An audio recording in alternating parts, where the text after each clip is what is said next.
Hello guys, আসসালামু আলাইকুম। কেমন আছেন আপনারা সবাই? আশা করি আপনারা অনেক ভালো আছেন। তো স্ক্রিনে দেখতে পাচ্ছেন এমন একটি সুন্দর লোগো ডিজাইন। তো এটা অ্যাডোবি ইলাস্ট্রেটরের মাধ্যমে কিভাবে ক্রিয়েট করব সেটা আজ আমি আপনাদের দেখাবো। তবে ভিডিওটি স্টার্ট করার আগে আপনাদের একটা কথা বলতে চাই, যারা আমার চ্যানেলে নতুন আছেন বা এখনও সাবস্ক্রাইব করেননি তারা অবশ্যই সাবস্ক্রাইব, শেয়ার এবং লাইক করতে ভুলবেন না। চলুন ভিডিওটি স্টার্ট করা যাক। প্রথমে একটা রেক্ট্যাঙ্গেল টুল আমি নিয়ে নিচ্ছি, এখান থেকে স্ট্রোক কালার দিয়ে জাস্ট আমি এতটুক নিয়ে নিলাম। এবার রেক্ট্যাঙ্গেল টুলসটি ধরে আমি কিবোর্ড থেকে শিফট এবং অল্টার কি প্রেস করে সাইডে নিয়ে যাচ্ছি এইভাবে। আবার দুটি রেক্ট্যাঙ্গেল টুলসটি ধরে আবারও একইভাবে শিফট এবং অল্টার কি চেপে আমরা নিচের দিকে নিয়ে যাব এইভাবে। এবার একটা এলিপস নিয়ে নেব। এলিপসটা এই ঘরের ভিতরে এই চার কর্নারে করতে হবে, ঠিক এভাবে। এবার এটাকে ধরে এই বর্ডারের এই মাঝখানে নিয়ে এসে রাখতে হবে। তারপরে ডিরেক্ট সিলেকশন টুলস দিয়ে এই কর্নারটা রাউন্ড করে দিতে হবে, লাইক এভাবে। এবার পুরো অবজেক্টটি ধরে শেপ বিল্ডার টুলস থেকে আমরা এটা অ্যাড করে দিলাম এবং এটা কিবোর্ড থেকে অল্টার কি প্রেস করে কেটে দেব। হয়ে গেল। এবার টুলস বার থেকে আমি গ্রেডিয়েন্ট টুলস অ্যাপ্লাই করব, মানে গ্রেডিয়েন্ট কালার। যেভাবে স্ট্রোক কালার আমি নান করে দিচ্ছি।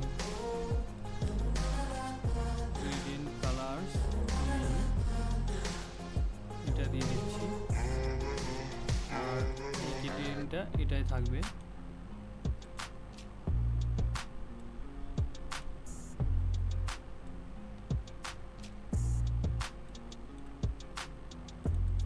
এবার অবজেক্টটি ধরে মাউসের রাইট ক্লিক করে আপনারা গ্রুপ করতে পারেন, আবার এখান থেকে অবজেক্ট থেকে এখান থেকেও গ্রুপ করতে পারেন, যে কোনো এক জায়গা থেকে করলেই হলো। তো আমি মাউসের রাইট ক্লিক করে গ্রুপ করছি। এবার রোটেট টুলস থেকে আমরা এই কর্নারে এসে কিবোর্ড থেকে অল্টার কি প্রেস করে ক্লিক করব। করার পরে এখানে রোটেট টুলসে এসে অ্যাঙ্গেল থাকবে 90 ডিগ্রি দিয়ে কপি করবেন। দেন হয়ে গেল কপি। এটা সিলেক্ট রাখা অবস্থায় কিবোর্ড থেকে কন্ট্রোল ডি প্রেস করবেন, লাইক আমাদের ডিজাইনটা হয়ে গেল। এবার শ্যাডোটা হচ্ছে আপনারা একটা ইলিপস টুল নিয়ে নেবেন, শিফট এবং অল্টার কি ধরে। তারপরে আপনারা এখান থেকে ওই গ্রেডিয়েন্টটা দিয়ে দিবেন, মানে এই সাদা কালো গ্রেডিয়েন্টটা কালার। সাদাটা আপনি ওই পাশে দিয়ে দিবেন আর কালোটা এই পাশে। তারপরে মাঝের গ্রেডিয়েন্ট টুলটা দিয়ে দিবেন। দেওয়ার পরে আপনি সাদাটা ধরে সাদা অপাসিটিটা 0। এবার এটা আমি একটু শিফট এবং অল্টার কি ধরে বড় করে নিচ্ছি এবং নিচের দিকে একটু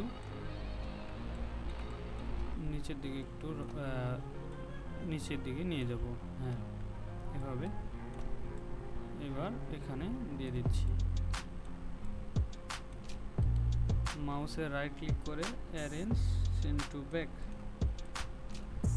এই তো আমাদের ফাইনাল লোগোটা হয়ে গেল।